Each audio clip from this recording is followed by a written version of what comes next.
1942년 1월 8일 제2차 세계대전의 전운이 짙게 깔려있던 영국의 옥스퍼드. 갈릴레이가 세상을 떠난 지 정확히 300년이 되던 날, 이 운명적인 밤에 스티븐 호킹이 태어났습니다. 영국 옥스퍼드의 한 병원에서 한 남자아이가 첫 울음을 터뜨렸습니다. 공교롭게도 그날은 위대한 천문학자 갈릴레오가 세상을 떠난 지 정확히 300주년이 되는 날이었습니다. 1942년 1월 8일 제2차 세계대전의 전운이 감돌던 영국 옥스퍼드. 이곳에서 한 남자아이가 세상에 첫 울음을 터뜨립니다.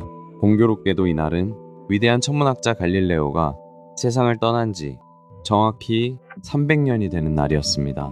1942년 1월 8일 영국의 옥스퍼드. 갈릴레오가 세상을 떠난 지 정확히 300년이 되던 바로 그날이었습니다.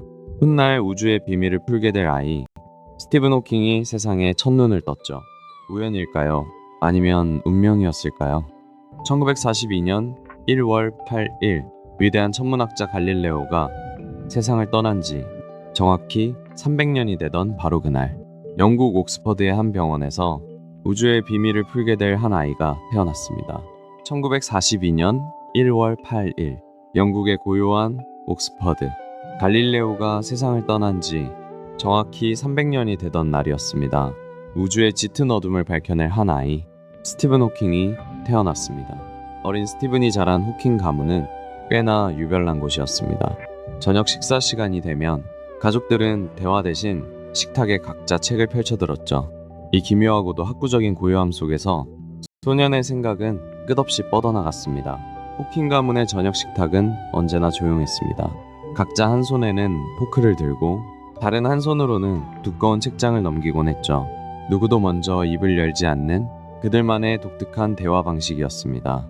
저녁 식탁 위에는 음식 접시 곁에 항상 두꺼운 책이 놓여 있었습니다. 누구 하나 입을 열지 않은 채 각자의 활자에만 빠져드는 고요한 시간.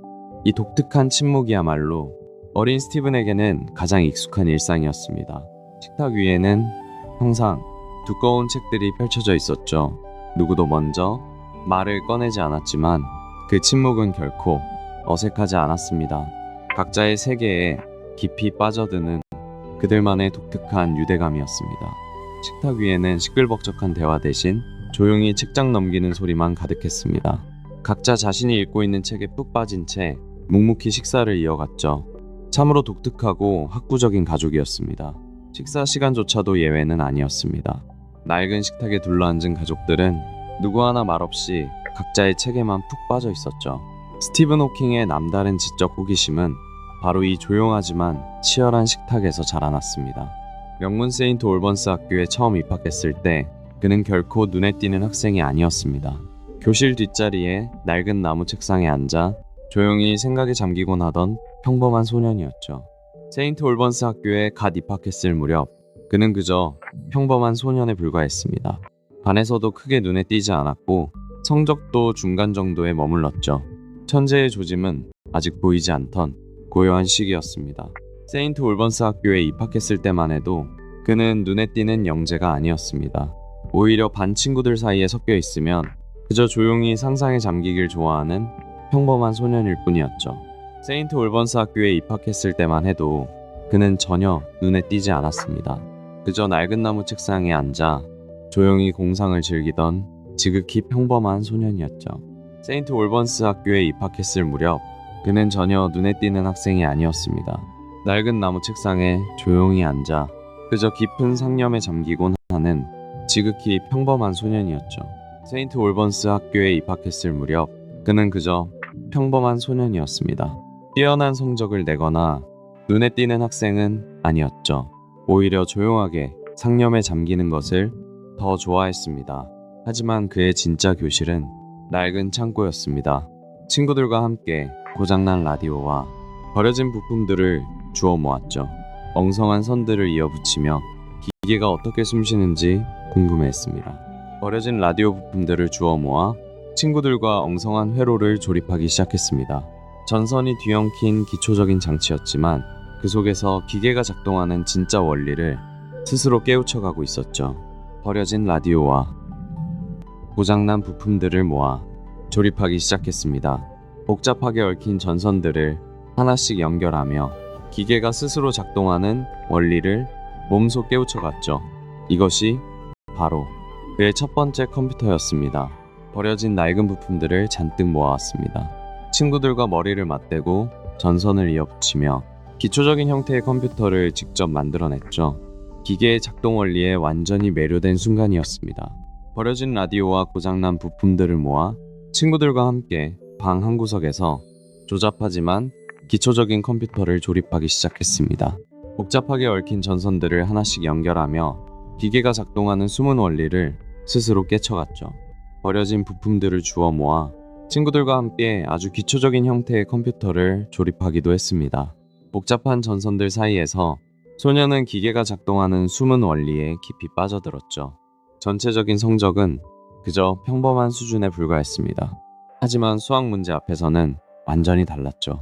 칠판 가득한 복잡한 공식의 핵심을 단숨에 꿰뚫어보는 놀라운 직관을 발휘했습니다. 전체 성적은 그저 평범한 수준이었습니다. 하지만 수학을 대하는 직관력만큼은 누구보다 압도적이었습니다. 복잡한 공식을 척척 풀어내는 그를 보며 친구들은 그를 아인슈타인이라 불렀죠. 학교에서의 전체적인 성적은 그저 평범했을지 모릅니다. 하지만 수학과 숫자 앞에서는 완전히 달랐죠. 칠판 가득한 복잡한 공식을 단숨에 풀어내는 그의 모습에 친구들은 그를 아인슈타인이라 불렀습니다. 전체적인 성적은 평범한 편이었지만 수학에서만큼은 놀라운 직관력을 발휘했습니다. 복잡한 공식을 척척 풀어내는 그에게 친구들은 아인슈타인이라는 별명을 붙여주었죠. 전체 성적은 그저 평범했지만 유독 수학 문제 앞에서는 달랐습니다. 복잡한 수식을 단숨에 풀어내는 직관력 덕분에 친구들은 그를 아인슈타인이라 불렀죠. 비록 전체 성적은 중간 정도였지만 수학 문제 앞에서는 누구보다 빛났습니다.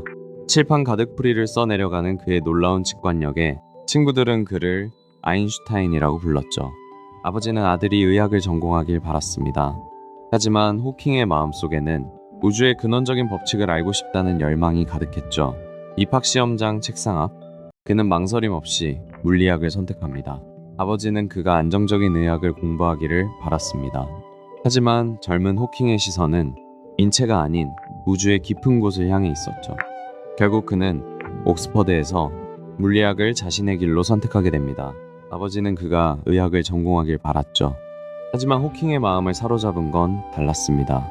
그는 우주의 가장 근원적인 법칙, 바로 물리학을 선택하게 됩니다. 아버지는 안정적인 의학을 권했지만 그의 마음은 전혀 달랐습니다.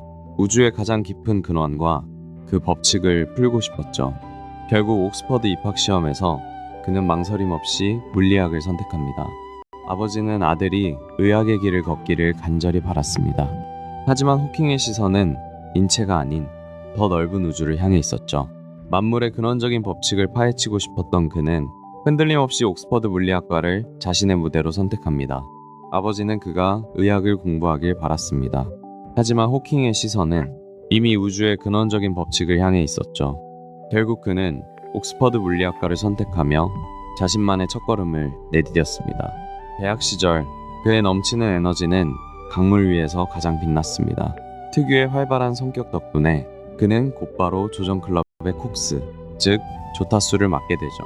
특유의 활발하고 리더십 넘치는 성격 덕분에 조정클럽에서는 배의 방향을 책임지는 조타수를 맡았습니다.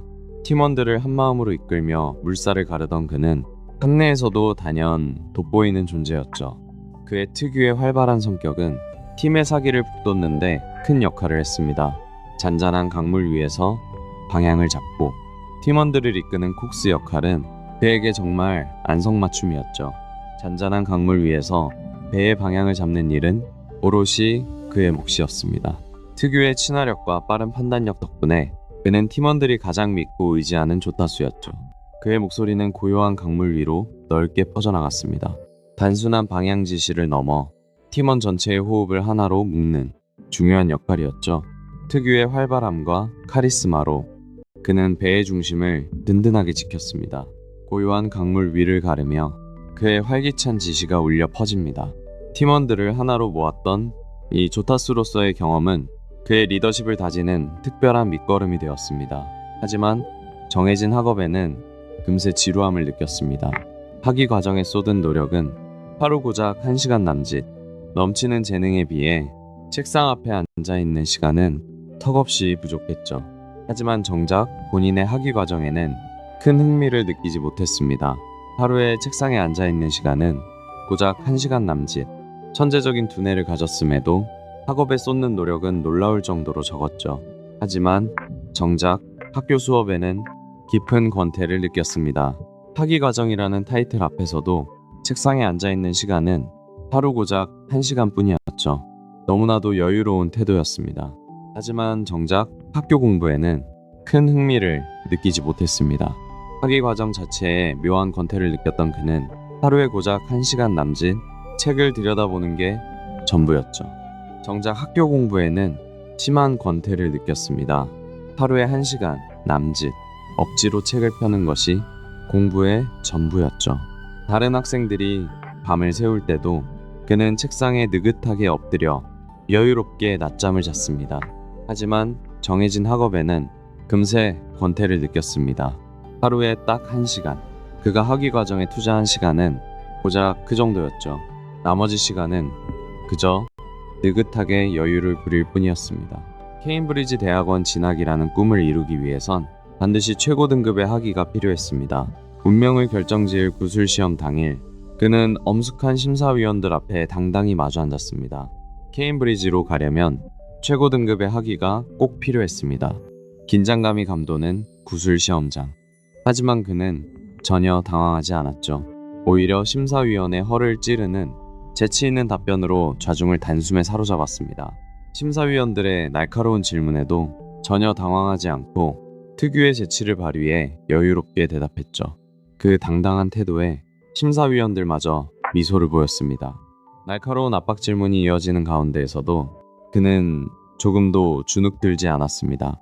오히려 곤란한 순간마다 특유의 재치를 발휘해 완고했던 심사위원들이 고개를 끄덕이게 만들었죠. 압박이 쏟아지는 질문 속에서도 그는 결코 당황하지 않았습니다.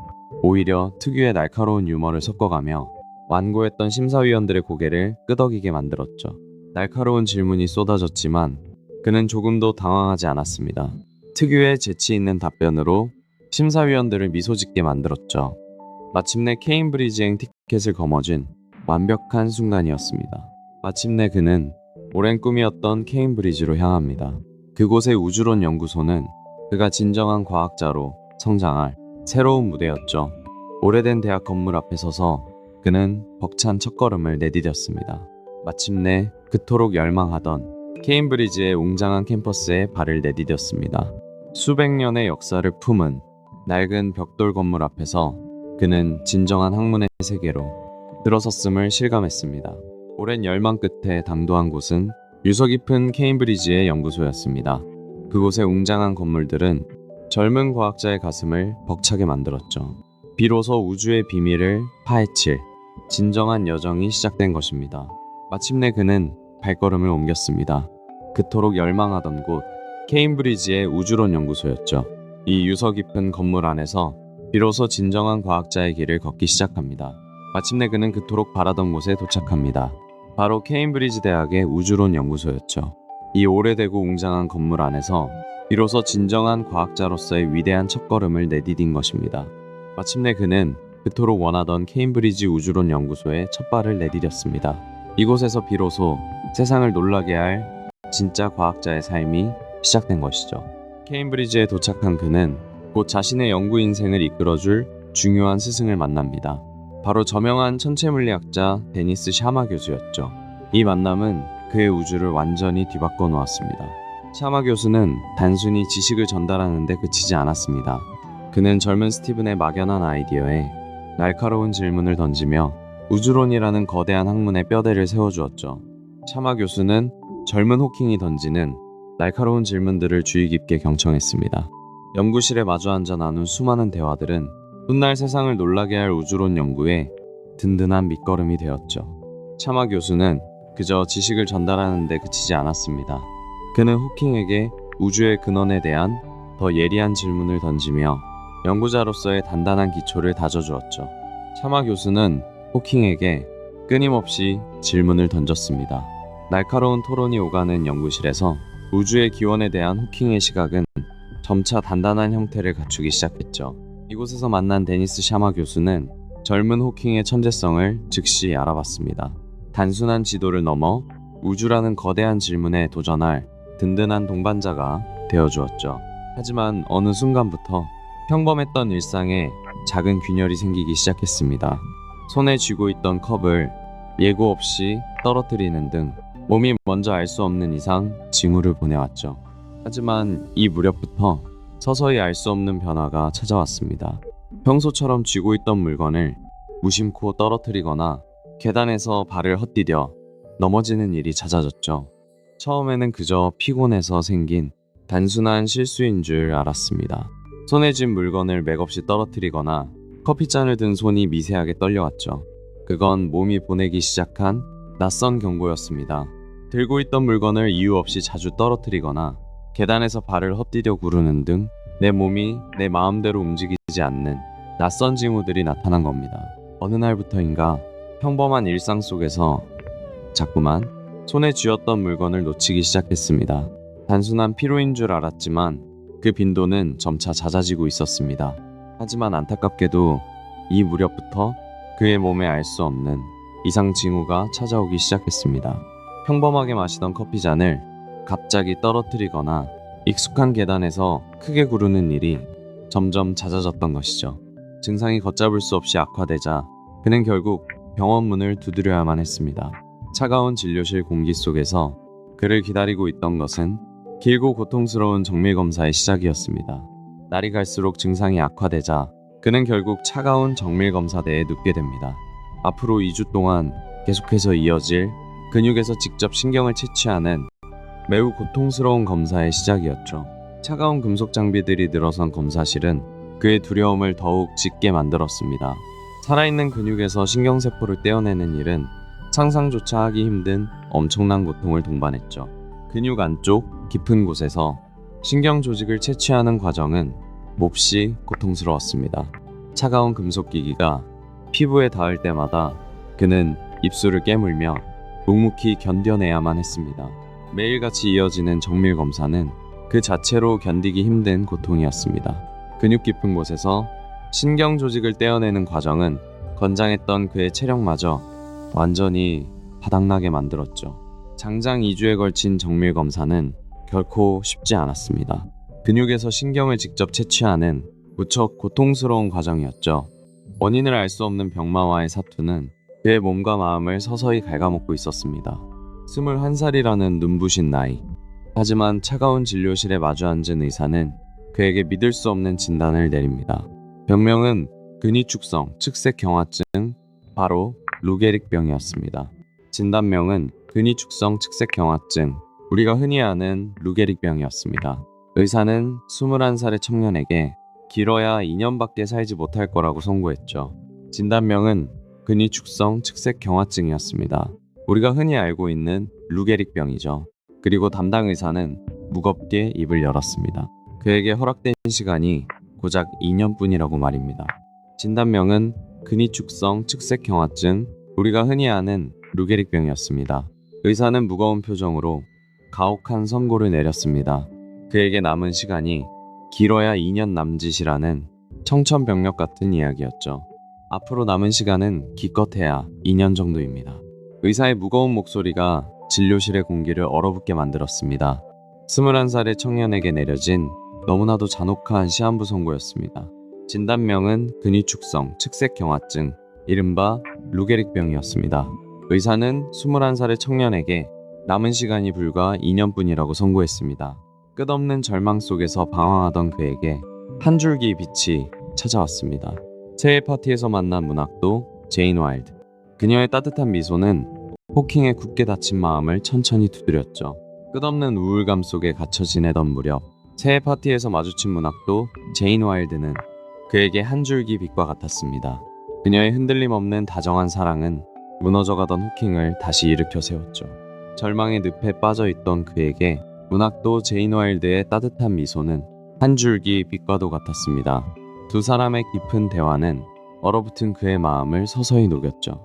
절망의 늪에 빠져있던 그에게 새해 파티에서 만난 문학도 제인 와일드는 한 줄기 빛과 같았습니다. 그녀의 다정한 미소와 굳건한 믿음이 어둠 속에 있던 그를 다시 일으켜 세웠죠. 두 사람의 대화는 밤이 늦도록 끝날 줄을 몰랐습니다. 절망의 끝에 서 있던 청년에게 제인의 따뜻한 미소와 굳건한 사랑은 다시 살아갈 이유가 되어 주었죠. 끝없는 우울증의 늪에 빠져 빛을 잃어가던 그에게 문학도 제인의 변함없는 지지와 따뜻한 손길은 산산조각난 삶을 다시 일으켜 세우는 가장 강력한 구원이었습니다. 비슷한 시기 호킹은 우연히 한 강연에 참석하게 됩니다. 단상에는 천재 수학자 로저 펠로즈가 서 있었죠. 그가 칠판에 그려낸 블랙홀의 중심은 호킹의 멈춰있던 심장을 다시 뛰게 만들었습니다. 그 무렵 수학자 로저 펠로즈의 강연은 호킹의 뇌리를 강타했습니다. 블랙홀 중심에 존재한다는 특이점, 칠판 앞에 그 열띤 설명은 호킹에게 거대한 영감의 불씨가 되었죠. 칠판 위로는 빛조차 빠져나갈 수 없는 무한한 밀도의 특이점 공식이 빽빽하게 적혀 내려갔습니다. 호킹의 머릿속에서는 그 수학적 증명들이 완전히 새로운 우주의 그림으로 변하고 있었습니다. 펠로즈가 칠판에 그려낸 기묘한 수식들은 별의 죽음 너머의 시공간을 가리켰습니다. 그 강연을 숨죽여 지켜보던 호킹의 머릿속에 우주의 기원을 향한 거대한 영감이 피어올랐죠. 칠판을 가득 채운 복잡한 수식들은 점차 피할 수 없는 결론을 향해 가고 있었습니다. 우주의 가장 극단적인 장소에서 벌어지는 현상이 수학의 언어로 완벽하게 증명되는 순간이었죠. 펠로즈의 입술을 떠난 수학적 진리는 호킹의 머릿속에서 거대한 우주로 피어났습니다. 블랙홀의 중심에서 시작된 이 영감이 그의 남은 생애를 이끌게 된 것입니다. 1965년 제인과의 결혼은 그에게 단순한 위로가 아니었습니다. 그것은 다시 살아가야 할 분명한 이유이자 연구를 끝내야 한다는 강력한 동기가 되어 주었죠. 1965년 제인과의 결혼은 평범한 서약이 아니었습니다. 그녀는 그의 곁을 굳건히 지켰죠. 이 사랑은 그에게 살아갈 이유가 되었고 연구를 끝까지 완성해야 한다는 묵직한 책임감을 심어주었습니다. 1965년 제인과의 결혼은 큰 전환점이 되었습니다. 그녀의 따뜻한 사랑은 살아갈 이유를 주었죠. 연구를 완성하겠다는 책임감과 함께 말입니다. 1965년 제인과의 결혼은 단순한 서약이 아니었습니다. 그것은 스티븐에게 다시 살아갈 이유이자 연구를 완성해야만 하는 강력한 동기가 되었습니다. 제인과의 결혼은 그에게 깊은 안정을 주었습니다. 더 이상 혼자가 아니라는 사실은 삶을 포기하지 않을 분명한 이유가 되었죠. 그는 멈춰있던 연구에 다시 불을 지피며 끝까지 해내겠다는 강한 책임감을 느꼈습니다. 제인과의 약속은 그에게 단순한 위안을 넘어선 구원이었습니다. 그녀와 함께할 내일을 지키기 위해 그는 반드시 살아남아 연구를 끝내야만 했습니다. 지팡이에 의지해야만 걸을 수 있는 몸이 되었지만 그의 머릿속은 온통 우주뿐이었습니다. 펠로즈의 아이디어를 우주 전체에 적용하기 위해 다시 연구에 매달렸죠. 지팡이에 간신히 몸을 의지한 채 그의 발걸음은 느려졌지만 머릿속 우주는 더욱 팽창하고 있었습니다. 그는 펠로즈의 특이점 이론을 우주 전체의 기원에 적용하는 새로운 논문에 몰두했습니다. 지팡이에 의지해 한 걸음씩 내디뎌야 할 정도로 몸은 점차 무거워졌습니다. 하지만 그의 머릿속은 펠로즈의 아이디어를 우주 전체로 확장하는 거대한 생각으로 가득 차 있었습니다. 지팡이에 의지해 걷는 것조차 힘겨워졌지만 그의 시선은 여전히 우주를 향해 있었습니다. 펠로즈의 아이디어를 우주 전체로 확장하는 거대한 논문에 자신의 모든 에너지를 쏟아부었죠. 한 걸음을 떼는 것조차 버거웠지만 그의 눈빛은 우주의 끝을 향해 있었습니다. 지팡이에 간신히 몸을 의지한 채 펠로즈의 이론을 우주 전체로 확장하는 작업에 몰두했죠.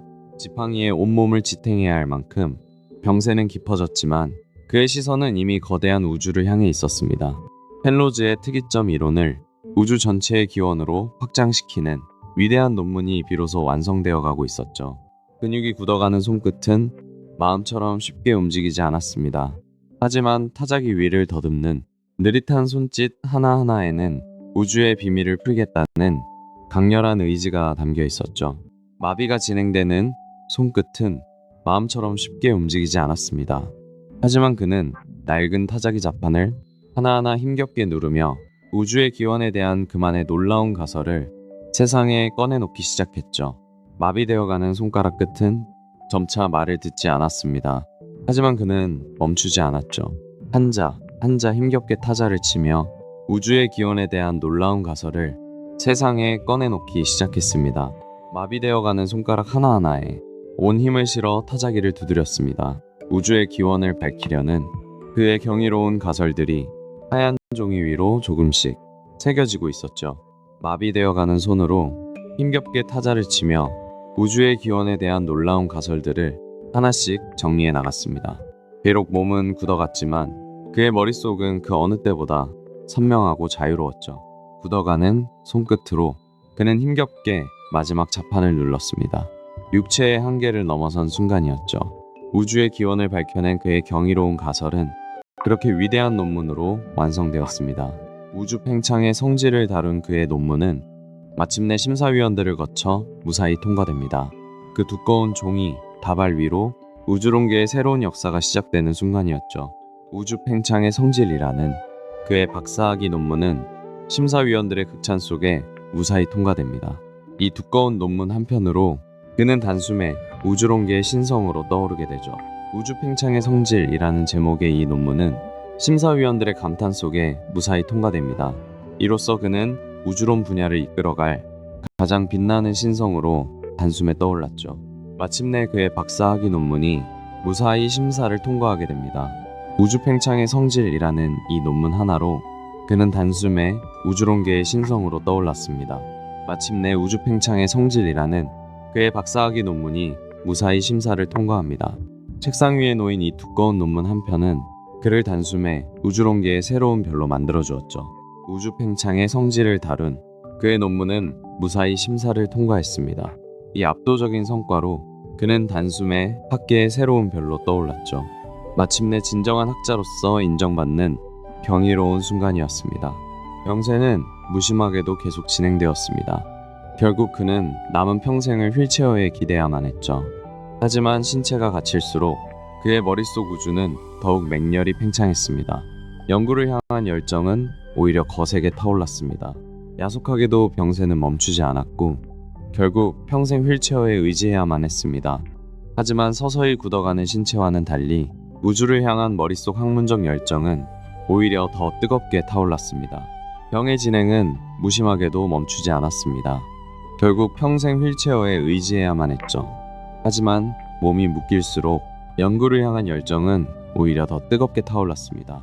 병세는 무심하게도 계속해서 악화되었습니다.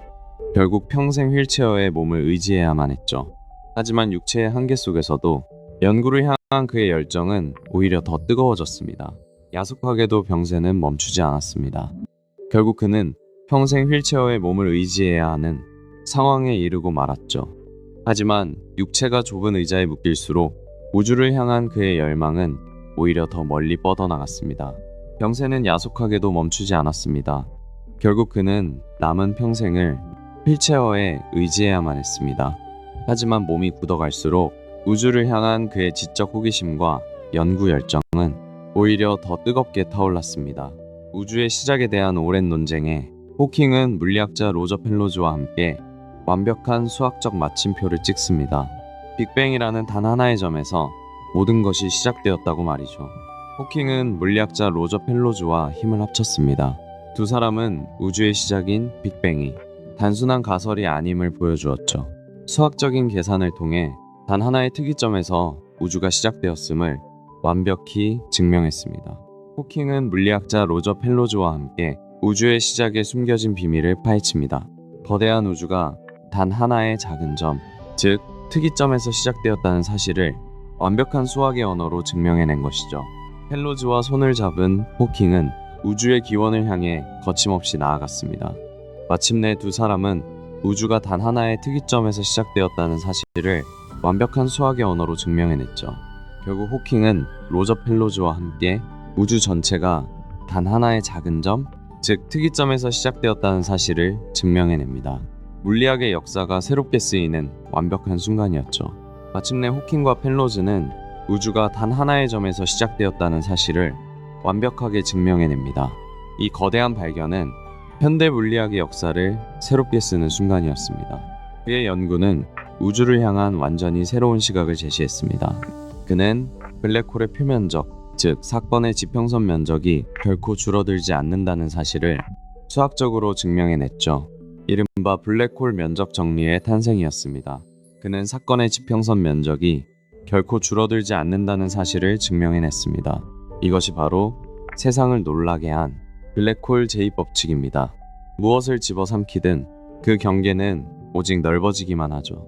그가 제안한 블랙홀 제2법칙은 아주 단호했습니다.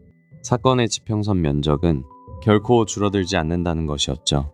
이 놀라운 면적 정리는 세상을 크게 놀라게 했습니다. 그는 이어서 블랙홀 제2법칙을 발표하며 세상을 다시 한번 놀라게 합니다. 바로 블랙홀의 사건의 지평선 면적은 결코 줄어들지 않는다는 면적 정리였죠. 그는 블랙홀의 사건의 지평선 면적이 결코 줄어들지 않는다는 놀라운 사실을 증명했습니다. 이것이 바로 학계를 뒤흔든 블랙홀 제2법칙, 즉 면적 정리의 탄생이었습니다. 이처럼 블랙홀의 사건의 지평선 면적은 결코 줄어들지 않는다는 사실, 이것이 바로 세상을 놀라게 한 블랙홀 제2법칙입니다. 우주에 숨겨진 질서를 또 하나 밝혀낸 순간이었죠. 1973년 냉전의 긴장이 감돌던 시기였지만 그는 철의 장막을 넘어 소련 모스크바를 방문합니다. 그곳에서 아주 특별한 만남이 기다리고 있었죠. 1973년 차가운 냉전의 장벽을 넘어 그는 눈 덮인 모스크바에 도착했습니다. 그리고 그곳에서 소련의 천재 물리학자 야코프 젤도비치와 운명적으로 마주하게 됩니다. 이념의 장벽조차 그들의 학문적 열정을 막을 순 없었습니다. 차가운 눈이 덮인 모스크바의 낯선 거리에서 그는 마침내 야코프 젤도비치와 마주하게 됩니다. 1973년 겨울의 모스크바는 차갑고 굳게 닫힌 장막과도 같았습니다. 하지만 냉전의 팽팽한 긴장감조차 물리학을 향한 그의 열정을 가로막진 못했죠. 냉전이라는 거대한 장벽도 진리를 향한 열정을 막을 순 없었죠. 호킹은 소련 최고의 물리학자 야코프 젤도비치와 마주 앉았습니다. 낡고 조용한 연구실 안에서 두 천재는 밤이 깊도록 우주를 논했습니다. 냉전의 장벽조차 진리를 향한 두 거장의 교류를 막을 수는 없었습니다. 모스크바의 차가운 밤 공기 속에서 피어난 이 만남은 훗날 그의 가장 위대한 발견으로 이어지는 중요한 씨앗이 되었습니다. 소련의 물리학자 젤도비치는 놀라운 아이디어를 제안했습니다. 회전하는 블랙홀이 입자를 뿜어낼 수 있다는 것이었죠. 호킹은 이 주장을 확인하기 위해 우주를 지배하는 두 이론을 결합해보기로 합니다. 호킹은 젤도비치의 놀라운 제안에 깊은 생각에 잠겼습니다. 회전하는 블랙홀이 정말 입자를 방출할 수 있을까? 그는 이 거대한 우주의 수수께끼에 미시세계의 법칙인 양자역학을 본격적으로 결합하기 시작합니다. 호킹은 이 놀라운 제안에 곧바로 몰두합니다. 거대한 블랙홀의 중력장에 미시세계의 양자역학을 직접 대입해본 것이죠. 이는 거시와 미시를 결합하는 혁명적인 시도였습니다. 젤도비치는 회전하는 블랙홀이 에너지를 잃고 입자를 방출할 수 있다고 제안했습니다. 호킹은 이 아이디어를 증명하기 위해 거시적 우주의 법칙에 미시세계의 양자역학을 결합하는 복잡한 계산을 시작했죠. 젤도비치의 이 놀라운 제안은 호킹에게 새로운 영감을 줍니다. 입자 방출을 증명할 열쇠는 오직 양자역학뿐이었죠. 그는 곧바로 두 세계를 결합하는 계산에 몰두합니다. 소련의 물리학자 젤도비치는 회전하는 블랙홀이 입자를 방출할 것이라 예측했습니다. 호킹은 이 주장에 양자역학을 결합한 대담한 계산을 시도하죠. 1974년 그의 끈질긴 계산은 물리학의 오랜 상식을 뒤엎게 됩니다. 블랙홀은 결코 빛조차 빠져나갈 수 없는 완전한 어둠이 아니었죠. 아주 미세한 에너지를 방출하고 있었습니다. 1974년 그의 계산은 상식을 뒤집었습니다. 블랙홀은 그저 완전한 어둠이 아니었죠. 그 가장자리에서 미세한 빛과 입자들이 서서히 빠져나오고 있었던 겁니다. 1974년 마침내 충격적인 결과가 등장합니다. 블랙홀은 모든 걸 삼키는 완전한 어둠이 아니었죠. 아주 미세하게 남아 빛과 입자를 우주로 뿜어내고 있었습니다. 1974년 마침내 그의 계산은 세상을 뒤흔들 결과를 내놓습니다. 블랙홀은 빛조차 빠져나갈 수 없는 완전한 어둠이 아니었죠. 아주 미세하지만 그 경계면에서 입자와 빛을 뿜어내고 있었던 겁니다. 1974년 놀라운 계산 결과가 세상에 공개됩니다. 블랙홀은 완전한 어둠이 아니었습니다. 그 어두운 경계면에서 미세한 빛과 입자를 뿜어내고 있었죠. 1974년 마침내 놀라운 계산 결과가 나옵니다. 블랙홀은 결코 완벽한 어둠이 아니었습니다. 아주 미세한 빛과 입자를 뿜어내고 있다는 사실, 이것이 바로 위대한 발견, 호킹 복사입니다. 이 발견은 당시 물리학계에 엄청난 충격을 주었습니다. 영원할 것만 같았던 블랙홀조차 조금씩 에너지를 잃고 서서히 증발한다는 뜻이었으니까요. 입자를 내뿜는다는 건 에너지를 잃는다는 뜻입니다. 시간이 흐르면 질량은 줄고 우주로 증발하게 되죠. 절대적인 블랙홀조차 결국 폭발하며 사라진다는 충격적인 결론이었습니다. 에너지를 잃어버린 블랙홀은 영원히 그 자리에 머물지 않습니다. 아주 오랜 시간에 걸쳐 서서히 증발하다가 마침내 거대한 폭발과 함께 우주에서 완전히 사라지게 됩니다. 블랙홀은 영원히 존재하는 것이 아니었습니다. 서서히 에너지를 잃고 작아지다가 결국 거대한 폭발과 함께 증발해버린다는 것이었죠. 당시 물리학계의 상식을 뒤엎는 충격적인 결론이었습니다. 이는 곧 블랙홀이 에너지를 잃고 서서히 증발한다는 뜻이었습니다. 그리고 마침내 거대한 폭발과 함께 우주에서 완전히 사라지게 됩니다. 물리학계의 상식을 완전히 뒤엎는 충격적인 결론이었죠. 블랙홀은 영원한 감옥이 아니었습니다. 에너지를 잃고 서서히 증발하다가 결국 거대한 폭발과 함께 사라진다는 것. 이것은 물리학의 상식을 뒤엎는 충격적인 결론이었습니다. 초기에는 이 낯설고 급진적인 주장을 두고 물리학계 내부에서 거센 반발이 터져나왔습니다. 수십 년간 쌓아온 기존의 학문적 상식으로는 도저히 이 이론을 받아들일 수 없었기 때문이죠. 기존의 상식을 완전히 뒤집는 이 주장에 주류학계는 거세게 반발했습니다. 수많은 학자들이 모인 학회장마다 팽팽한 긴장감과 격렬한 논쟁이 끊이지 않았죠. 기존의 물리적 상식을 완전히 뒤집는 주장이었죠. 당연히 학계의 반응은 무척 싸늘했습니다. 회의장 곳곳에서 반론이 쏟아지며 거센 논쟁이 계속되었습니다. 특히 당시 학계를 주도하던 원로 학자들은 이 낯선 해석을 도무지 받아들일 수 없었습니다. 우주가 그토록 불확실하다는 사실은 그들의 평생의 믿음을 뒤흔들었으니까요. 기존의 물리학 법칙을 송두리째 흔드는 주장이었기에 초기 반발은 상상을 초월했습니다. 권위 있는 학회장 곳곳에서 날선 비판과 고성이 오갔고 그 누구도 이 낯선 이론을 쉽게 인정하려 들지 않았죠. 결국 이 거센 논쟁은 물리학계 전체를 뒤흔들었습니다. 너무나 급진적인 발상이었기에 기성학자들의 마음을 돌리기까지는 꽤 오랜 시간이 필요했죠. 처음에는 모두가 의구심을 가졌습니다. 하지만 시간이 흐르면서 분위기는 완전히 달라졌죠. 호킹 복사는 20세기 물리학이 낳은 가장 아름다운 이론 중 하나로 칭송받기 시작합니다. 시간이 흐르면서 분위기는 완전히 달라졌습니다. 양자역학과 상대성 이론을 이어준 이 호킹 복사는 결국 20세기 물리학에서 가장 아름다운 이론 중 하나로 깊은 찬사를 받게 됩니다. 처음엔 낯설었던 그의 주장은 점차 물리학자들의 찬사를 이끌어냅니다. 마침내 호킹 복사는 20세기 물리학에서 가장 아름다운 이론 중 하나로 확고히 자리 잡게 되었죠. 하지만 시간이 흐르면서 학계의 반응은 완전히 달라졌습니다. 처음엔 낯설게만 느껴졌던 이 주장이 물리학을 하나로 묶는 가장 아름다운 이론으로 칭송받기 시작한 것입니다. 시간이 흐르면서 분위기는 완전히 달라졌습니다. 결국 이 호킹 복사는 20세기 현대 물리학이 낳은 가장 아름다운 이론 중 하나로 칭송받게 되었죠. 수많은 학자들이 기립박수를 보내며 그의 업적에 경의를 표했습니다. 시간이 흐르면서 처음엔 외면받았던 이 낯선 이론은 결국 가장 위대한 성취로 인정받게 됩니다. 오늘날 호킹 복사는 20세기 물리학이 낳은 가장 아름다운 이론 중 하나로 영원한 찬사를 받고 있죠. 이러한 획기적인 연구 성과는 곧바로 학계의 주목을 받았습니다. 런던의 유서 깊은 왕립학회는 이 젊은 과학자의 천재성을 온전히 인정했죠. 불과 32살의 나이에 그는 최연소 펠로우로 선출되는 영예를 안게 됩니다. 그의 혁신적인 연구는 마침내 최고의 찬사로 이어졌습니다. 수많은 석학들이 거쳐간 런던의 유서 깊은 학회 건물이 이제 32살의 젊은 과학자를 향해 문을 열었습니다. 왕립학회 역사상 가장 어린 펠로우가 탄생하는 순간이었죠. 이 눈부신 성과들은 곧 영국 과학계의 최고 명예로 이어졌습니다. 그의 나이 불과 32살 때의 일이었죠. 그는 영국의 역사 깊은 왕립학회에서 최연소 펠로우로 선출되는 영예를 안게 됩니다. 이러한 눈부신 업적들은 곧바로 과학계의 큰 주목을 받았습니다.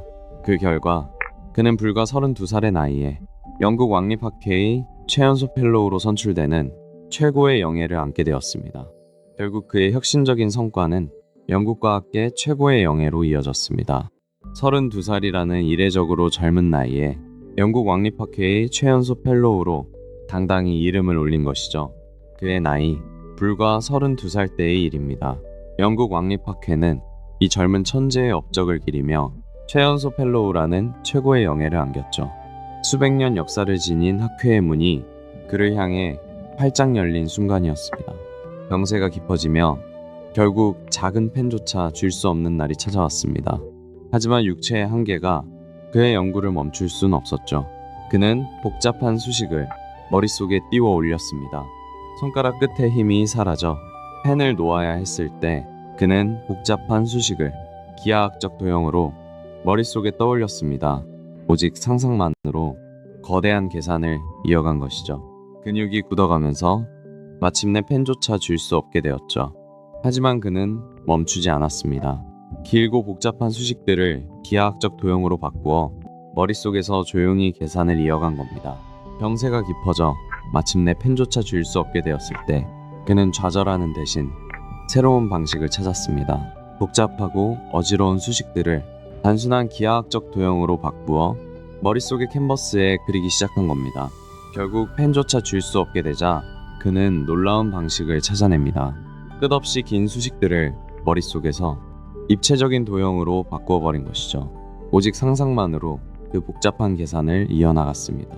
손끝의 힘마저 완전히 사라졌을 때 그는 복잡한 수식을 입체적인 도형으로 바꿨습니다. 단 하나의 펜조차 쥘 수 없었지만 그의 머릿속 우주에서는 가장 경이로운 계산이 계속되고 있었죠. 1979년 스티븐 호킹은 학자로서 최고의 영예를 안게 됩니다.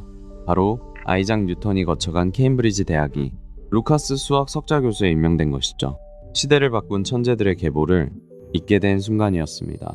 1979년 그는 마침내 케임브리지 대학 최고의 명예인 루카스 수학 석좌 교수에 오릅니다. 과거 아이작 뉴턴이 머물렀던 바로 그 위대한 자리였죠. 현대의 천재가 과학의 거인들과 어깨를 나란히 한 역사적 순간이었습니다. 1979년 호킹은 학자로서 최고의 영예를 안게 됩니다. 바로 아이작 뉴턴이 거쳐갔던 케임브리지 대학의 루카스 수학 석좌 교수 자리에 오른 것입니다. 1979년 마침내 그는 학계에서 가장 영예로운 자리에 오르게 됩니다. 바로 아이작 뉴턴이 거쳐갔던 케임브리지 대학의 루카스 수학 석좌 교수직이었죠. 과거의 위대한 거인들과 어깨를 나란히 한 참으로 역사적인 순간이었습니다. 1979년 37의 나이로 그는 마침내 학계 최고의 영예를 안게 됩니다. 바로 케임브리지 대학의 루카스 수학 석좌 교수에 임명된 것이죠. 과거 아이작 뉴턴이 거쳐갔던 역사상 가장 권위 있는 직책이었습니다. 과학의 거인들과 나란히 그 위대한 계보를 잇게 된 순간이었죠. 1979년 그는 마침내 아이작 뉴턴이 거쳐갔던 바로 그 자리에 오릅니다. 케임브리지 대학의 루카스 수학 석좌 교수라는 과학자로서 최고의 영예를 안게 된 것이죠. 학자로서의 명성은 이미 세계적이었지만 현실의 삶은 늘 팍팍했습니다. 당장 하루가 다르게 성장하는 딸의 학비부터가 눈앞에 닥친 큰 문제였죠. 학계에서의 명성과는 달리 그의 현실적인 삶은 늘 빠듯했습니다. 특히 사랑하는 딸의 학비와 점점 감당하기 벅차오르는 고가의 치료비는 그를 깊은 고민에 빠뜨렸죠. 세계적인 학자로서 명성은 드높았지만 현실의 무게는 결코 가볍지 않았습니다. 당장 딸의 학교 등록금부터 눈덩이처럼 불어나는 치료비까지 감당해야 했죠. 자라나는 딸의 학비 역시 피할 수 없는 현실이었죠. 점점 늘어나는 의료비와 가족의 미래를 지키려면 대중이 쉽게 읽을 수 있는 책이 절실히 필요했습니다. 사랑하는 딸이 학교에 갈 무렵 그의 현실적인 고민은 더욱 깊어졌습니다. 아이의 학비와 계속 늘어나는 치료비, 그 무거운 책임감이 새로운 결심을 앞당겼죠. 물론 그 이면에는 지극히 현실적인 이유도 있었습니다. 점점 커져가는 딸의 학비와 24시간 필요한 간병인 비용을 마련해야 했죠. 대중을 위한 우주로는 바로 그렇게 시작되었습니다. 1985년 제네바를 방문했던 그는 뜻밖의 불행과 마주합니다. 심각한 폐렴에 걸려 의식을 잃고 쓰러진 것이죠. 생사를 오가는 치명적인 위기였습니다. 1985년 스위스 제네바를 방문했을 때 그는 심각한 폐렴에 걸려 쓰러지고 맙니다. 한창 새로운 책의 집필에 몰두하던 중이었죠. 병세는 급격히 악화되었고 결국 생명 유지 장치에 의존해야만 했습니다. 1985년 제네바 방문길에서 그는 예기치 못한 폐렴으로 쓰러집니다. 병세는 급격히 악화되었고 결국 차가운 중환자실에서 생명 유지 장치에 의존해야만 했죠. 그의 앞에는 다시 한번 가혹한 생사의 갈림길이 놓여 있었습니다. 제네바의 차가운 중환자실, 호흡기마저 떼어내야 할지 모른다는 절망적인 소식이 들려왔습니다. 생명 유지 장치에 의존한 채 그는 아주 깊은 침묵 속에서 사투를 벌이고 있었죠. 책을 집필하던 1985년 스위스 제네바에서 그는 심각한 폐렴으로 쓰러지고 맙니다. 호흡조차 스스로 할 수 없어 차가운 중환자실에서 생명 유지 장치에 의존해야만 했죠. 그의 생애 가장 위태로운 고비였습니다. 1985년 제네바 방문길에서 그는 심각한 폐렴으로 쓰러지고 맙니다. 스스로 숨을 쉴 수 없어 생명 유지 장치에 간신히 의존한 채 가장 치명적인 생사의 갈림길에 서게 되었죠. 생사의 기로에 선 절체절명의 순간이었습니다.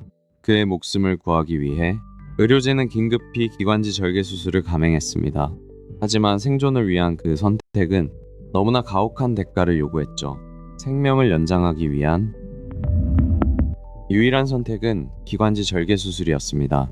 하지만 그 대가는 가혹했습니다. 호킹은 자신만의 목소리를 영원히 잃어야만 했죠. 살아남기 위해선 다른 선택의 여지가 없었습니다. 의료진은 긴급히 기관지 절개 수술을 진행했죠. 이 수술로 목숨은 건질 수 있었지만 그는 고유의 목소리를 영원히 잃고 맙니다.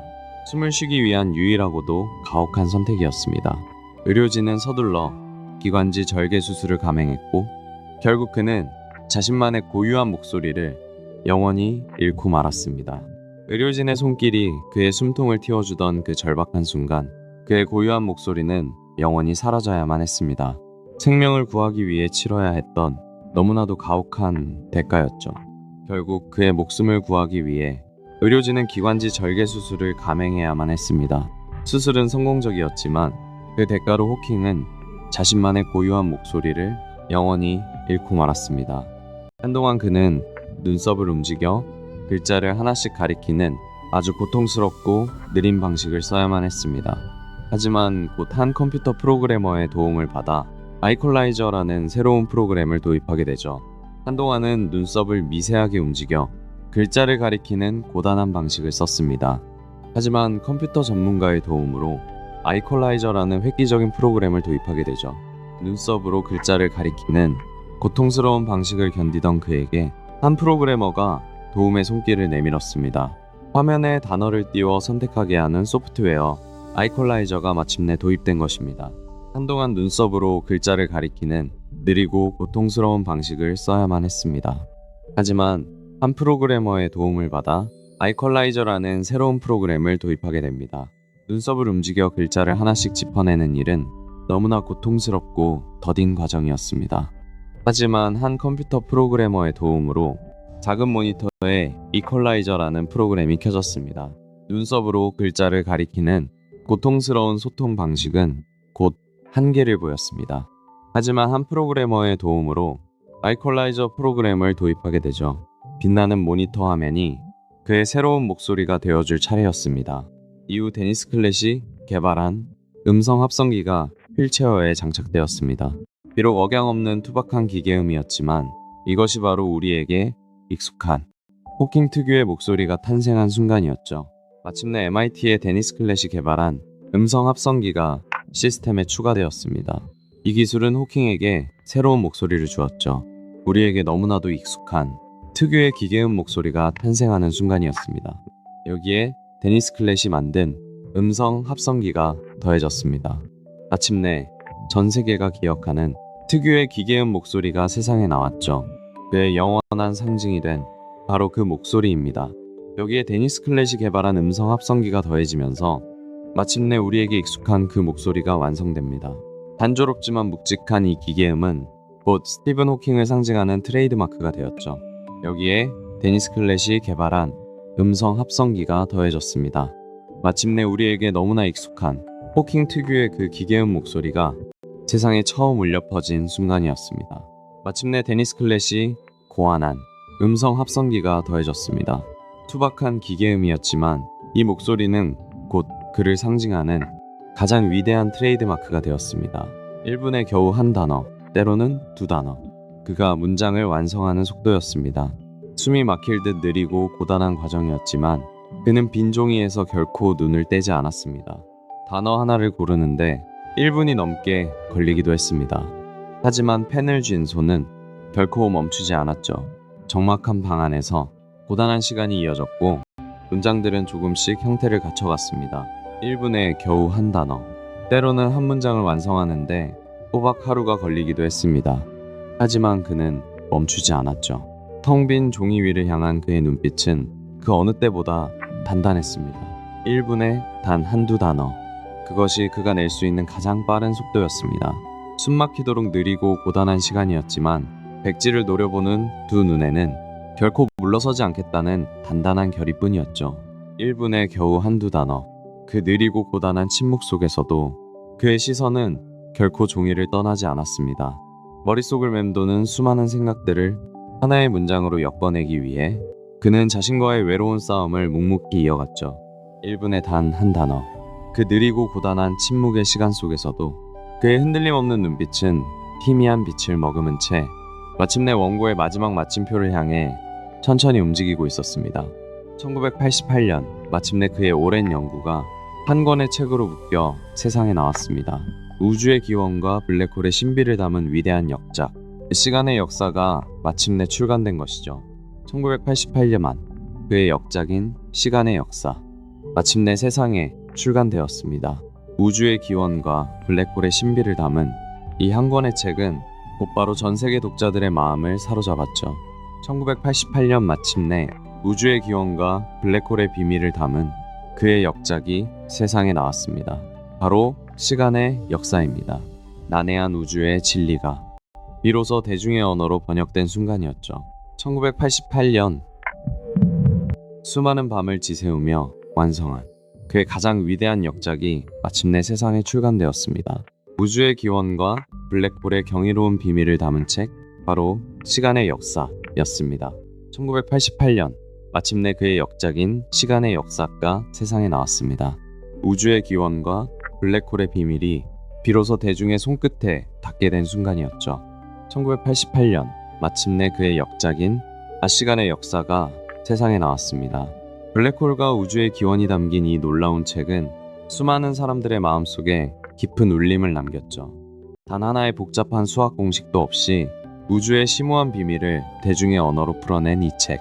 출간 직후 전 세계 서점가에는 책을 구하려는 사람들의 발길이 끊이지 않았고 곧 거대한 신드롬의 시작을 알렸습니다.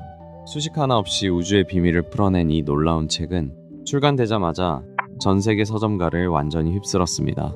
무려 1000만 부 이상이 쉼없이 팔려나가며 거대한 신드롬을 일으키게 된 것이죠. 수식 하나 없이 우주의 비밀을 풀어낸 이 책은 출간되자마자 전 세계 독자들을 사로잡았습니다. 무려 1000만 부 이상 팔려나가며 과학서적으로는 이례적인 거대한 신드롬을 일으켰죠. 수식 하나 없이 우주의 비밀을 풀어낸 이 책은 출간되자마자 전 세계 독자들을 사로잡았습니다. 무려 1000만 부 이상이 팔려나가며 과학책으로는 이례적인 거대한 신드롬을 일으켰죠. 수식 하나 없이 우주의 비밀을 풀어낸 이 책은 국경과 언어를 넘어 수많은 독자들을 매료시켰습니다. 전 세계적으로 1000만 부 이상 팔려나가며 과학 출판계에 거대한 신드롬을 일으킨 겁니다. 복잡한 수식 하나 없이 우주의 비밀을 풀어낸 이 책은 국경과 언어를 넘어 전 세계 독자들을 매료시켰습니다. 결국 1000만 부 이상 팔려나가는 대기록을 세우며 출판계에 전례 없는 거대한 신드롬을 일으키게 됩니다. 물리학의 거장인 스티븐 호킹이 텔레비전 스튜디오의 눈부신 조명 아래에 섰습니다. 그는 이제 단순한 과학자를 넘어 전 세계 대중문화의 한가운데로 흥미로운 발걸음을 내디뎠죠. 특히 스타트rek에 직접 출연했던 순간은 많은 이들을 놀라게 했습니다. 아인슈타인 그리고 뉴턴의 홀로그램과 나란히 앉아 포커를 치는 그의 모습은 과학자를 넘어선 시대의 아이콘 그 자체였죠. 특히 인기 SF 드라마 스타트rek에서는 아인슈타인이나 뉴턴의 홀로그램과 함께 여유롭게 포커를 치는 카메오로 등장했죠. 이 유쾌한 장면 하나로 그는 완벽한 대중문화의 아이콘이 되었습니다. 유명한 SF 시리즈인 스타트rek에서는 아인슈타인, 뉴턴의 홀로그램과 함께 포커를 치기도 했죠. 이 유쾌한 카메오 출연은 그를 완벽한 대중문화의 아이콘으로 만들었습니다. 인기 시리즈 스타트rek에서는 아인슈타인, 뉴턴의 홀로그램과 포커를 치기도 했죠. 휠체어에 앉은 물리학자가 우주선 세트장에서 연기하는 모습은 그 자체로 대중문화의 빛나는 상징이었습니다. 유명한 드라마 스타트rek에 직접 출연해 아인슈타인의 홀로그램과 포커를 치던 모습. 그는 딱딱한 과학계를 넘어 친근한 대중문화의 아이콘으로 우리 삶에 깊이 스며들었습니다. 육체는 휠체어라는 아주 좁은 공간에 갇혀 있었죠. 하지만 그의 정신은 달랐습니다. 언제나 광활한 우주를 자유롭게 유영하고 있었으니까요. 누구도 그 상상력을 가둘 수는 없었습니다. 육체는 좁은 휠체어에 갇혀 있었지만 그의 정신은 언제나 저 멀리 광활한 우주를 자유롭게 비행했습니다. 머릿속에서는 이미 수많은 은하를 여행하고 있었죠. 육신은 단 한 걸음도 내디딜 수 없는 좁은 휠체어에 갇혀 있었지만 그의 머릿속에서는 언제나 눈부신 별들의 탄생과 죽음이 자유롭게 교차하고 있었습니다. 우주를 향한 비행은 결코 멈추지 않았죠. 육체는 휠체어라는 아주 좁은 공간에 갇혀 있었습니다. 하지만 그의 시선은 늘 더 높은 곳을 향했죠. 육신의 구속이 무색할 만큼 그의 정신은 광활한 우주를 자유롭게 누비고 있었습니다. 비록 그의 육체는 휠체어라는 좁은 공간에 묶여 있었지만 그의 시선은 언제나 달랐습니다. 눈을 감으면 그의 정신은 그 누구보다 자유롭게 저 광활한 우주를 유영하고 있었죠. 비록 육체는 휠체어라는 좁은 공간에 묶여 있었지만 그의 정신만큼은 그 어떤 한계도 없었습니다. 누구보다 자유롭게 저 광활한 우주의 끝을 비행하고 있었죠. 세계적인 명성과 끝을 알 수 없는 투병 생활은 그들의 평범한 일상을 서서히 무너뜨렸습니다. 결국 1995년 오랜 시간 곁을 지켰던 아내 제인과 이혼이라는 아픈 결말을 맞이하게 됩니다. 쏟아지는 세상의 관심과 끝없는 투병 생활은 가족의 평범한 일상마저 짓눌렀습니다. 결국 1995년 오랜 시간 곁을 지켜준 제인과 각자의 길을 걷게 되며 깊은 상실감을 겪어야만 했죠. 하지만 끝없는 투병과 세계적인 명성의 무게는 조용했던 가정의 일상을 서서히 짓눌렀습니다. 결국 1995년 오랜 세월 헌신했던 아내 제인과 각자의 길을 걷게 됩니다. 세계적인 명성과 무거워진 투병의 짐은 결국 가정을 짓눌렀습니다. 오랜 세월 곁을 지킨 아내 제인과도 멀어졌고 1995년 끝내 이혼을 맞이하게 됩니다. 세계적인 명성과 끝없는 투병 생활, 그 거대한 무게는 결국 가정의 평범한 일상을 짓눌렀습니다. 수십 년을 헌신했던 아내 제인과도 1995년 이혼이라는 아픔을 겪게 되죠. 세계적인 명성과 끝없는 투병의 무게는 결국 평범했던 가정의 울타리마저 흔들었습니다. 1995년 그는 오랜 시간 곁을 지켜준 아내 제인과 이혼하며 뼈아픈 이별을 맞이합니다. 학자로서 호킹은 흥미로운 논쟁을 즐겼습니다. 블랙홀에 빨려 들어간 정보는 과연 영원히 사라지는 걸까요? 그는 이 거대한 우주적 수수께끼를 두고 동료 물리학자인 킵손과 유명한 내기를 벌입니다. 우주가 기억을 잃어버릴까요? 호킹은 블랙홀에 빠진 정보가 영원히 사라진다고 믿었습니다. 이 파격적인 주장은 물리학계에 큰 파장을 불렀죠. 결국 그는 동료 학자들과 함께 역사에 남을 세기의 내기를 맺게 됩니다. 특히 블랙홀에 빨려 들어간 정보가 정말로 영원히 소멸하는가를 두고 벌인 논쟁은 아주 유명합니다. 그는 동료 물리학자인 킵손과 함께 과학계 역사에 남을 세기의 내기를 걸게 되죠. 그는 물리학자 킵손과 함께 과학계의 길이 남을 유명한 내기를 벌입니다. 블랙홀이 집어삼킨 정보가 과연 영원히 사라지는 것인지 그 해답을 두고 굳게 손을 맞잡았죠. 1997년 호킹은 오랜 동료인 킵송과 함께 아주 흥미로운 내기를 하나 맺습니다. 블랙홀에 빠진 정보가 정말로 영원히 사라지는가를 두고 과학자의 자존심을 건 굳은 악수를 나눈 것이죠. 블랙홀에 빨려 들어간 정보는 영원히 사라지는 것일까? 그는 이 우주적 난제를 두고 동료학자들과 함께 역사적인 내기를 벌입니다. 진리를 향한 그들만의 유쾌한 악수였죠. 2004년 그는 자신의 과거 이론에 오류가 있었음을 담담히 인정합니다. 블랙홀에서 정보가 훼손된 채 방출될 수 있다며 오랜 패배를 깨끗하게 수용한 것이죠. 2004년 호킹은 자신의 주장을 스스로 수정합니다. 블랙홀에서 정보가 완전히 사라지는 것이 아니라 훼손된 채 방출될 수 있다고 깨끗이 인정한 것이죠. 2004년 그는 마침내 입장을 바꿉니다. 정보가 훼손된 채로 방출될 수 있다며 자신의 과거 이론을 수정한 것이죠. 평생을 바친 연구의 오류를 대중 앞에서 깨끗하게 인정한 순간이었습니다. 2004년 그는 과거의 주장을 수정하며 오류를 받아들입니다. 정보가 방출될 수 있다는 점을 마침내 인정한 것이죠.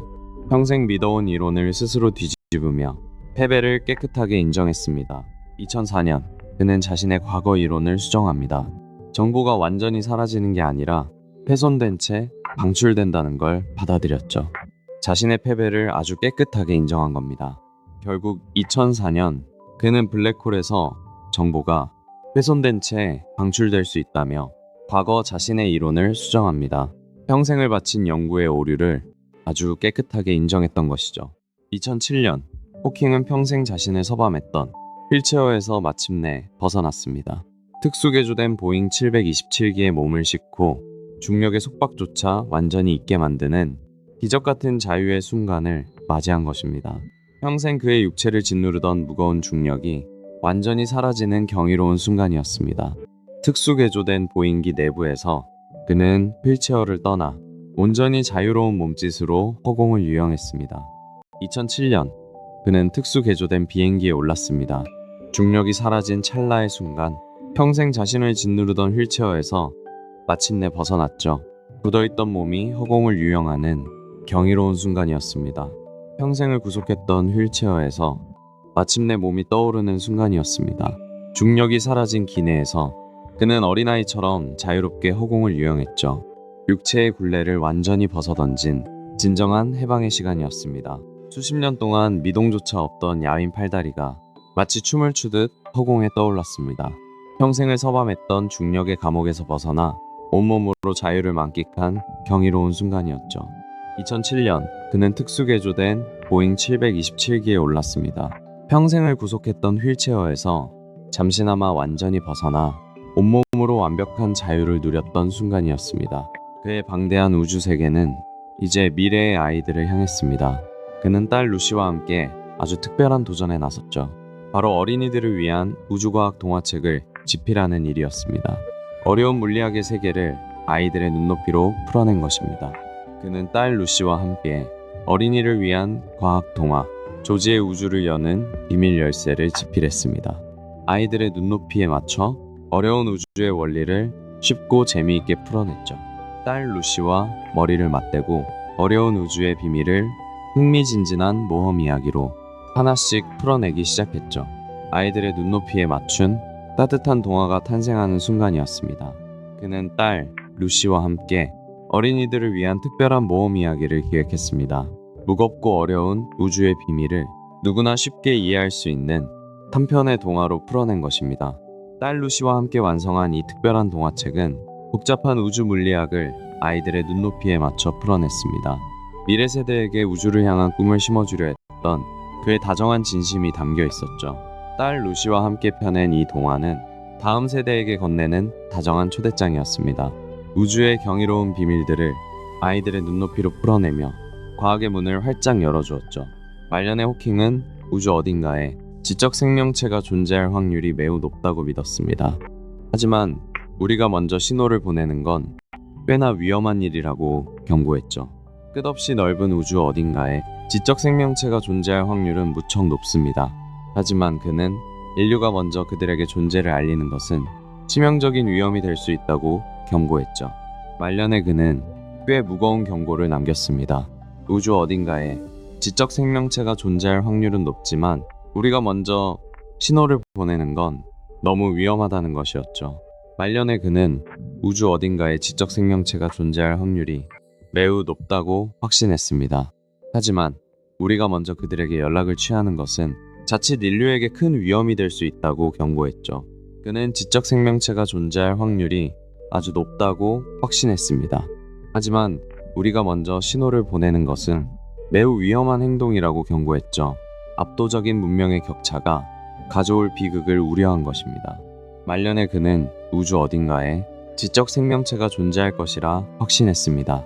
하지만 우리가 먼저 신호를 보내는 것은 너무나 위험한 도박이 될 수 있다고 덧붙였죠. 인류의 미래를 위한 진심 어린 경고였습니다. 그는 눈부시게 발전하는 기술 이면에 어두운 그림자도 보았습니다. 스스로 학습하고 진화하는 고도화된 인공지능이 언젠가 인류의 통제를 벗어나 생존 자체를 위협할 수 있다고 깊이 우려했죠. 인간의 통제를 벗어난 고도화된 인공지능이 어느 순간 스스로 진화하기 시작한다면 어떻게 될까요? 그는 이러한 기술의 발전이 결국 인류의 생존 자체를 위협할 수 있다고 엄중하게 경고했습니다. 그는 특히 스스로 생각하고 진화하는 인공지능을 깊이 우려했습니다. 인간의 통제를 벗어난 거대한 지성이 인류의 생존 자체를 위협할 수 있다는 서늘한 경고였죠. 고도화된 인공지능이 스스로 진화하는 순간을 상상해 보십시오. 인간의 통제를 벗어난 기술은 결국 인류의 생존 자체를 위협할 수도 있다는 비관적인 예측도 내놓았습니다. 특히 그는 통제를 벗어난 인공지능이 스스로 진화하기 시작한다면 인류의 생존 자체를 위협할 수 있다는 서늘하고 비관적인 예측을 내놓기도 했습니다. 인공지능이 통제불능 상태로 스스로 진화할 경우 인류의 생존 자체가 위협받을 수 있다는 비관적인 경고였죠. 기술의 눈부신 발전 이면에 숨겨진 가장 섬뜩하고도 현실적인 통찰이었습니다. 호킹은 인류가 직면한 가장 큰 위협으로 단연 기후변화를 꼽았습니다. 돌이킬 수 없는 임계점을 넘어서는 순간 아름답던 푸른 지구도 금성처럼 펄펄 끓는 지옥이 될 수 있다고 경고했죠. 그는 기후변화가 임계점을 넘게 되면 지구 역시 금성처럼 펄펄 끓는 행성이 될 수 있다고 경고했습니다. 메말라가는 갈라진 땅을 더 이상 방치해선 안 된다는 간절한 호소였죠. 그는 기후변화가 임계점을 넘어서면 지구 역시 금성처럼 펄펄 끓어오를 수 있다고 경고했죠. 수분이 모두 증발해버린 쩍쩍 갈라진 땅의 모습은 결코 먼 미래의 환상이 아닙니다. 지금 당장 멈추지 않으면 돌이킬 수 없다는 뼈아픈 경고입니다. 호킹은 경고했습니다. 우리의 지구가 기후변화의 임계점을 넘는다면 결국 금성처럼 뜨겁고 메마른 곳으로 변할 수 있다고 말이죠. 이 갈라진 대지는 그가 남긴 절박한 경고입니다. 그는 특히 기후변화의 임계점을 깊이 우려했습니다. 만약 돌이킬 수 없는 이 선을 넘게 된다면 푸른 지구는 언제든 금성처럼 뜨겁고 메마른 행성으로 변할 수 있다고 역설했죠. 호킹의 가장 끔찍한 경고는 바로 지구가 금성처럼 끓어오를 수 있다는 것이었습니다. 그는 기후의 임계점을 넘기 전에 우리가 당장 행동해야 한다고 간곡히 호소했습니다. 그는 언젠가 지구의 자원이 바닥나고 치명적인 재앙이 닥칠지 모른다고 경고했습니다. 인류의 생존을 위해서는 결국 저 어두운 우주로 시선을 돌릴 수밖에 없었던 것이죠. 지구의 자원은 점차 메말라가고 치명적인 재앙이 언제 닥칠지 모릅니다. 그는 인류가 살아남기 위해선 서둘러 우주로 나아가 새로운 터전을 찾아야 한다고 경고했습니다. 지구의 한정된 자원이 고갈되고 예상치 못한 대재앙이 닥칠 것에 대비해야 했습니다. 결국 인류가 우주로 나아가 새로운 행성을 개척하는 것만이 유일한 생존의 길이라고 믿었죠. 지구의 자원 고갈과 재앙에 대비해 그는 인류가 새로운 행성을 개척해야 한다고 거듭 강조했습니다. 어두운 밤하늘을 가르며 솟아오르는 로켓은 생존을 향한 우리의 절박한 첫걸음이었죠. 지구의 자원이 서서히 바닥을 드러내는 가운데 그는 다가올 재앙에 대비해야 한다고 경고했습니다. 인류 생존을 위한 마지막 선택은 우주로 나아가 새로운 행성을 개척하는 것이었죠. 다가올 대재앙과 자원 고갈에 대비해 그는 분명한 메시지를 남겼습니다. 인류 생존을 위한 유일한 길은 우주로 나아가 새로운 집을 개척하는 것뿐이라고요. 그의 원대한 비전은 곧 구체적인 계획으로 모습을 드러냈습니다.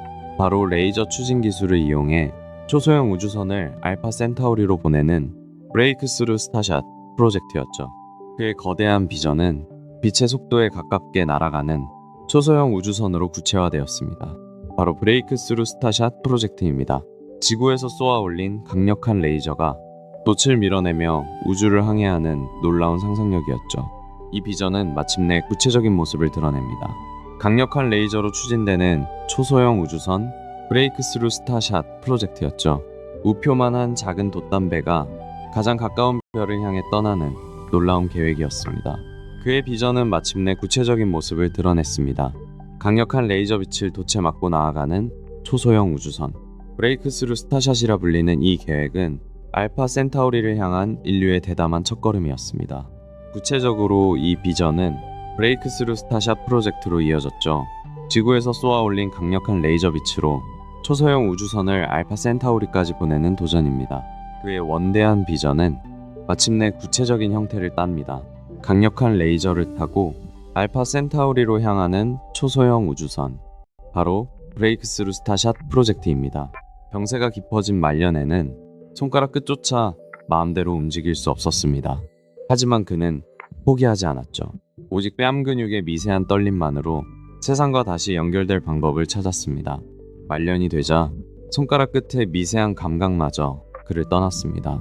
이제 세상과 연결될 수 있는 유일한 통로는 안경에 부착된 작은 센서와 뺨 근육뿐이었습니다.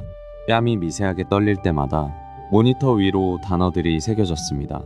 손가락 끝마저 굳어버린 그 순간 그는 안경에 작은 적외선 센서를 달았습니다.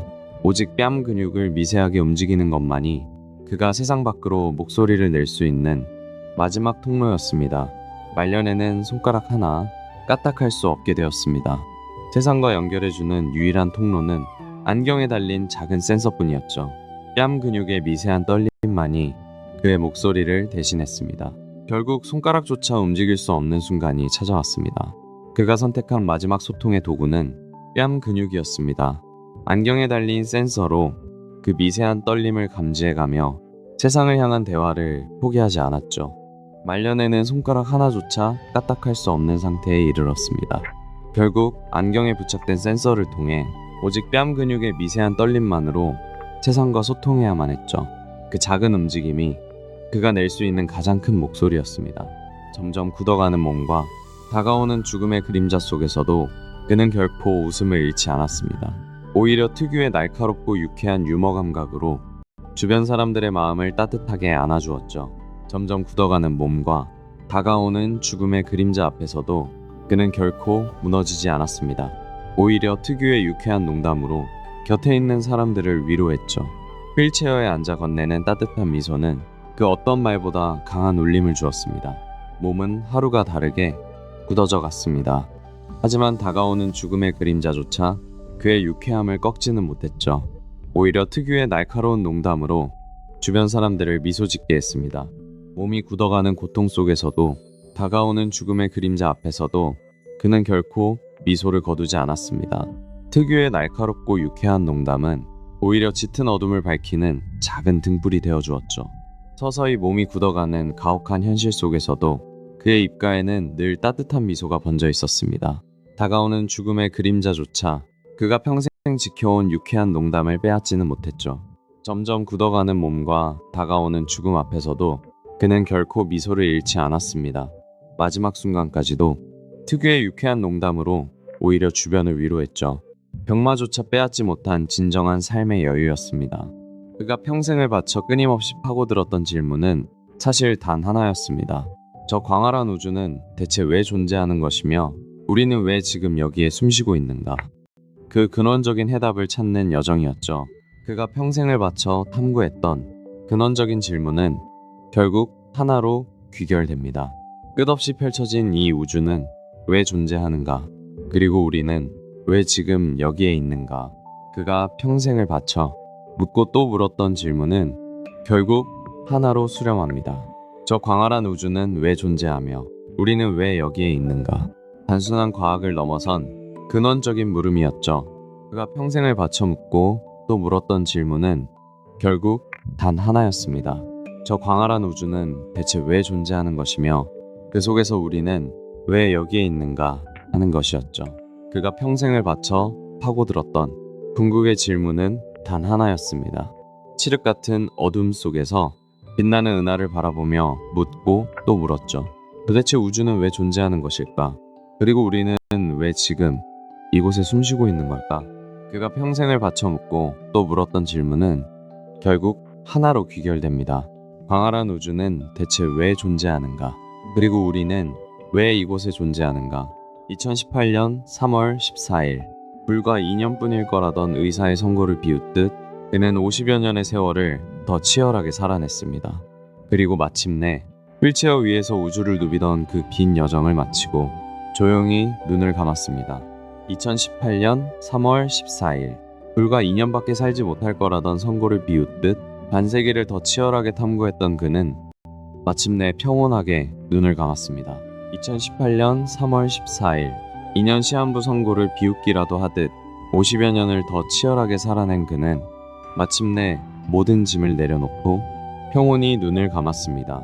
2018년 3월 14일 길어야 2년뿐일 거라던 잔인한 선고를 뒤로하고 무려 반세기를 더 치열하게 살아낸 그는 마침내 고요한 안식에 들었습니다. 2018년 3월 14일 2년 시한부라는 의사의 선고를 뒤로한 채 반세기를 더 치열하게 탐구했던 그는 영국 케임브리지의 자택에서 조용히 눈을 감았습니다. 2018년 3월 14일 기껏해야 2년밖에 못 살 거라던 잔인한 선고를 뒤로한 채 그는 무려 50여 년을 우주를 향해 치열하게 살아냈습니다. 그리고 마침내 평온함을 찾으며 조용히 눈을 감았습니다. 영국의 역사적인 위인들이 영면에 드는 곳, 그의 유해는 웅장한 웨스트민스터 사원으로 향했습니다. 국가를 위해 평생을 바친 그에게 주어진 마지막 예우였습니다. 그의 유해는 결국 웨스트민스터 사원으로 향했습니다. 영국의 가장 위대한 인물들만이 머물 수 있는 영면의 장소였죠. 수많은 거장들 곁에서 그 역시 영원한 안식에 들게 되었습니다. 영국의 수많은 왕과 위인들이 영면에 든 거룩한 장소 런던 웨스트민스터 사원입니다. 그의 유해 역시 이 장엄한 건축물 아래 조용히 안치되었습니다. 결국 그의 유해는 영국의 위인들이 잠든 웨스트민스터 사원으로 향했습니다. 수많은 사람들의 애도 속에 그는 비로소 가장 명예로운 안식처를 얻게 된 것이죠. 웅장한 자태를 뽐내는 웨스트민스터 사원의 외벽은 영국의 위대한 역사를 묵묵히 증언합니다. 그의 유해 역시 수많은 위인들의 숨결이 머무는 이 성스러운 공간에 안치되었습니다. 그의 유해는 수많은 위인들이 잠들어 있는 런던의 웨스트민스터 사원에 영원히 안치되었습니다. 영국 역사상 가장 영광스러운 그곳에서 그는 마침내 평온한 안식을 얻었습니다. 그의 마지막 안식처는 특별한 곳이었습니다. 우주의 비밀을 밝혀낸 위대한 선배들 아이작 뉴턴과 찰스 다윈의 곁이었죠. 마침내 거인들과 나란히 잠들게 된 것입니다. 웨스트민스터 사원의 장엄한 바닥 위로 새로운 이름 하나가 깊게 새겨졌습니다. 우주의 진리를 쫓던 그의 마지막 안식처는 아이작 뉴턴과 찰스 다윈이라는 위대한 거인들의 바로 곁이었습니다. 그는 웨스트민스터 사원에 안치되었습니다. 아이작 뉴턴과 찰스 다윈이라는 과학계의 거인들 바로 곁이었습니다. 우주의 진리를 탐구했던 위대한 선배들과 나란히 영원한 휴식에 들어간 것입니다. 그의 마지막 안식처는 인류의 시야를 넓힌 위대한 선배들 곁이었습니다. 아이작 뉴턴과 찰스 다윈, 그 거인들의 바로 옆자리에 그의 묘비가 놓이게 된 것이죠. 웨스트민스터 사원의 차가운 돌바닥 위, 그의 묘비는 인류의 지평을 넓힌 선배들 곁에 조용히 놓였습니다.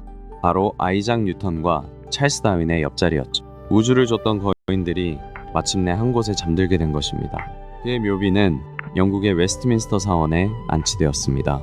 우주를 향한 인류의 시야를 넓혀준 위대한 선배들, 바로 아이작 뉴턴과 찰스 다윈의 곁이었습니다. 영원한 별이 되어 그들과 나란히 잠든 것입니다.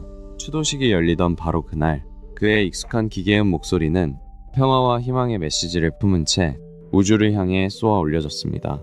목적지는 지구에서 가장 가까운 어느 거대한 블랙홀이었습니다. 추도식 날, 평화의 메시지를 담은 그의 목소리가 우주를 향했습니다. 목적지는 지구에서 가장 가까운 블랙홀이었죠. 합성된 그의 따뜻한 음성은 한 줄기 전파가 되어 아득한 심연으로 나아갔습니다. 그 전파의 목적지는 지구에서 가장 가까운 블랙홀이었습니다. 평화와 희망을 담은 그의 마지막 인사가 영원한 우주의 심연을 향해 나아간 것입니다. 평화와 희망을 노래한 그의 목소리는 이제 지구를 떠나 끝없는 우주로 나아갔습니다. 그 길고 긴 여행의 목적지는 지구에서 가장 가까운 어느 블랙홀이었습니다. 평생 우주의 비밀을 쫓던 그에게는 가장 완벽한 목적지였죠. 그의 목소리에 담긴 메시지는 분명했습니다. 인류의 평화와 우리가 품어야 할 희망이었죠.